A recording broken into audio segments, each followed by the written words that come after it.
Let's talk about something that keeps so many managers up at night. It's this constant balancing act, right?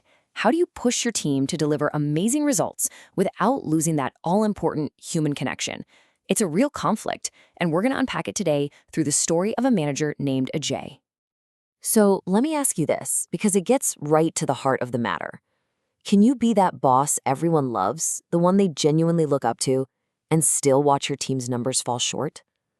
This is the exact frustrating dilemma Ajay was living every single day.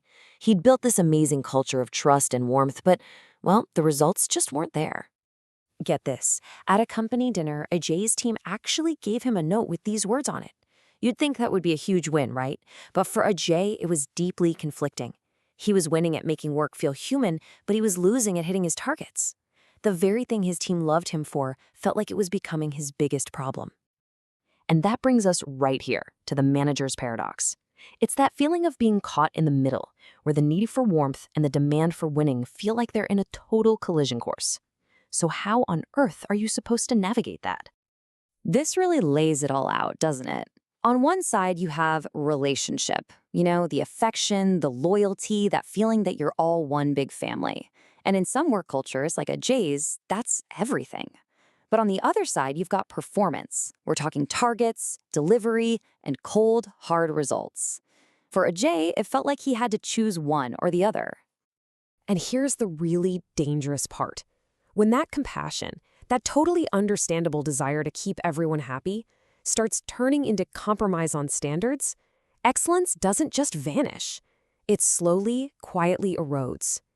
His warm culture had accidentally created a fear of conflict, where calling out poor performance felt like you were betraying the family. So how do you even begin to fix a problem you can't quite put your finger on? Ajay stumbled upon a framework called transactional analysis, and it helped him see all these invisible dynamics at play. He realized his team was playing these hidden games, where trying to keep the harmony was actually torpedoing their results. Okay, let's break these down, because you might just recognize some of them. First, you've got the "we're a family" game. The payoff is that everyone feels safe and like they belong, but the cost, nobody gives any real hard feedback. Then there's good cop, bad cop, where a leader like Ajay shields the team from pressure, which feels good, but it completely blurs who's accountable for what. And finally, the after you game. Everyone is so nice and polite that nothing ever gets done. These aren't evil plans, they're just unconscious habits that end up putting feelings ahead of facts. That night, Ajay had this huge aha moment, and he jotted this down in his diary. It's so powerful, just listen. Love without clarity leads to mediocrity. Clarity without love leads to burnout. You see, he realized it wasn't about choosing love or clarity. The real job of a leader is to hold both of them at the same time. But to actually do that, he needed a practical toolkit. He had to understand the different voices or ego states that he could use as a leader. And this is a key idea from transactional analysis that completely changed his game. Okay, so transactional analysis says we basically speak from 4 different voices. You've got the nurturing parent, that's the "I care about you" voice. Then the critical parent, the "I need you to raise your standard" voice. There's the adult, that's the data-driven "let's look at the facts" voice. And finally, the child voice, which really just wants to be liked. Ajay looked at this and had a realization. He was stuck on nurturing parent and child. To fix the performance issue, he knew he had to start using his critical parent voice, and especially his adult voice. All right, so the theory is cool, but how does this stuff actually work in a real, high-stakes conversation? Well, Ajay had to talk to a team member, Ria. Her team absolutely loved her, but her territory was seriously underperforming. This was the ultimate test. So when Rhea told him morale was high, the old Ajay would have just said, "Great," and moved on. But the new Ajay acknowledged her point and then reframed the entire problem. He said, "Morale is a wonderful fuel, but we still need the vehicle to move." Boom. Just like that, it wasn't about blame anymore. It was about solving the problem together. And then he did something so simple, it was almost genius. He grabbed a piece of paper and drew 2 columns: effort versus impact. Together, they listed out everything the team was doing. On one side, you had all the well-intentioned busyness, and on the other, the actions that were actually driving business results.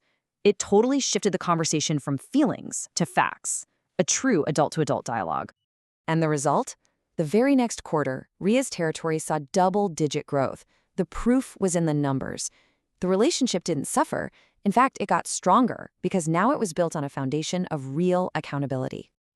And this leads us to what is, I think, the most profound insight in this whole story. Demanding high performance isn't the opposite of caring for your team. Ajay learned that it's actually one of the deepest ways to show you care. I mean, just read this. It says it all.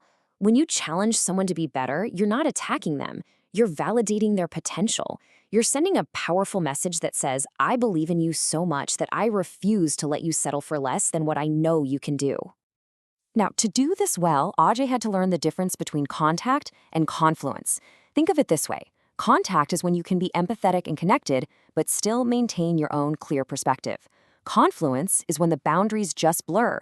You get sucked into their emotions and you lose all objectivity. The goal for a leader is to always stay in contact, to care deeply without getting swept away. So how did he turn this into a real habit? Ajay created this super simple check-in for his weekly reviews, built around just 2 questions. Number 1, did we achieve our numbers? That's the performance. Number 2, did we stay connected while doing it? That's the relationship. This simple routine made sure both sides of the paradox were always on the table. And the results in the long run? They speak for themselves. By the end of the year, turnover was down, targets were being met, and get this, the team actually reported feeling more cared for, even while being challenged more. He didn't just solve the paradox, he turned it into a powerful synergy. And that brings us to the final question, a question I want you to take with you. The warmth and psychological safety on your team, that's gold. But you have to ask yourself, is that warmth being used as a shield to protect people from hard truths? Or is it the fuel that propels your team to face those truths head on and achieve incredible things together? The answer to that question changes everything.